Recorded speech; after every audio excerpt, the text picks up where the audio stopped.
प्रवासी संदेश द्वारा आयोजित आचार्य महाप्रभु एक जी की जन्म शताब्दी अवसर पर आयोजित किए गए आज के इस कार्यक्रम में उपस्थित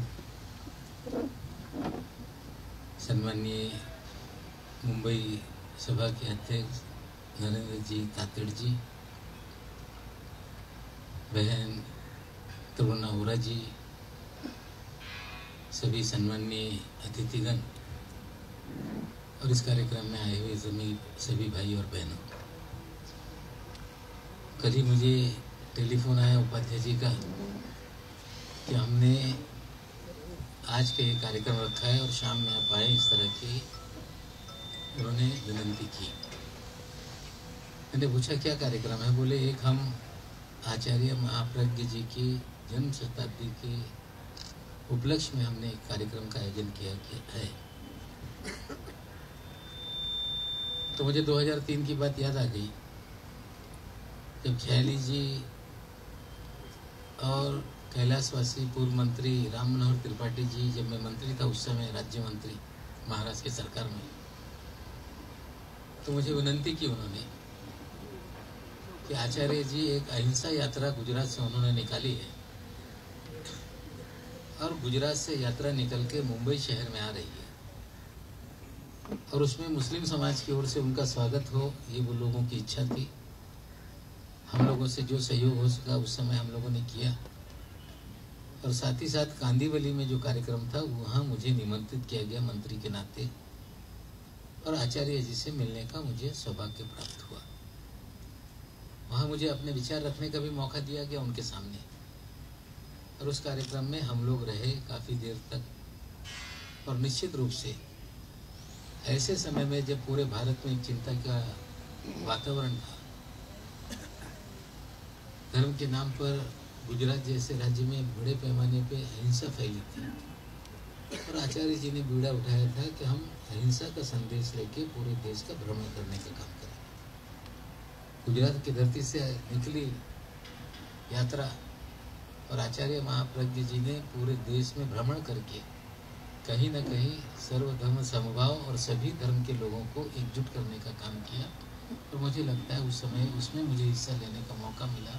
मैं अपने आप को भाग्यशाली समझता हूँ। आज यहाँ पे आप जन्म शताब्दी वर्ष मनाने का काम कर रहे हैं। मैंने अभी तातेड़ जी से पूछा कि आपका ये कब तक चलेगा कार्यक्रम, तो उनका कहना है कि हम जून के मिडल तक ये कार्यक्रम हम रखेंगे। तो मैंने इनसे चर्चा की कि आचार्य जी का संदेश सबको पहुंचाना है, हमारी जिम्मेदारी है और मेरे पास अल्पसंख्यक विभाग का मंत्रालय है और उसमें निश्चित रूप से जैन समाज भी अल्पसंख्यक हुए माइनॉरिटीज़ में आता है।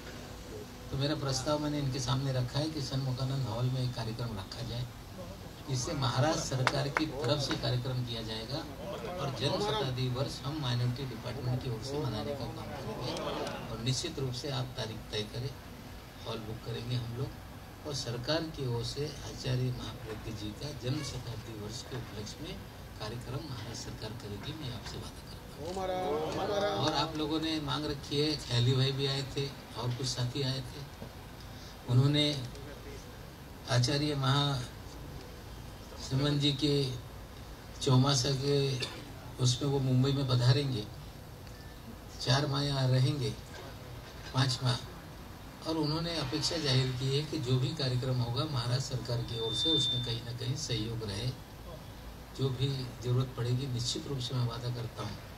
कि हम लोग उस कार्यक्रम में महाराष्ट्र सरकार की ओर से जो भी आपको फेलिसिटेट करने के लिए जो भी कार्यक्रम आपका होगा उसमें सरकार की तरफ से जो भी परमिशन होगी, जो भी व्यवस्था करने का काम करना पड़ेगा, निश्चित रूप से हम लोग उसमें पूरी तरह से योगदान सरकार के ओर से करेंगे और निश्चित रूप से एक ऐतिहासिक कार्यक्रम वो भी रहे और वो भी यादगार बने, उसका प्रयास निश्चित रूप से हम करने का काम करेंगे। आज यहाँ पे मुझे बुलाया गया, सम्मानित किया गया, बोलने का अवसर दिया गया। मैं आचार्य महाप्रज्ञ जी के जीवन पर बहुत ज़्यादा तो नहीं बोल सकता, लेकिन जो मुझे अनुभव है, एक इंसान तो सभी इंसानों का दर्द समझता हो, एक इंसान तो इंसानों की ज़िंदगी में कहीं ना कहीं खुशहाली आए, शांति रहे, अमन रहे और सभी लोग इंसान जो है वो बराबर रहें, इस तरह का जिसके विचार हो, जिसका आचार हो, जिसकी सोच हो, हमें लगता है वो व्यक्ति महान नहीं महानतम व्यक्ति हो जाता है। और आचार्य जी ऐसे ही व्यक्तियों में से एक थे। मैं उनको नमन करता हूँ और साथ ही साथ उपाध्याय जी का दिल की गहराई से आभार मानता हूँ कि आपने मुझे यहाँ पे निमंत्रित किया और यहाँ पे बोलने का अवसर दिया। इसी चंद बातों के साथ अपनी बात खत्म करता हूँ। धन्यवाद।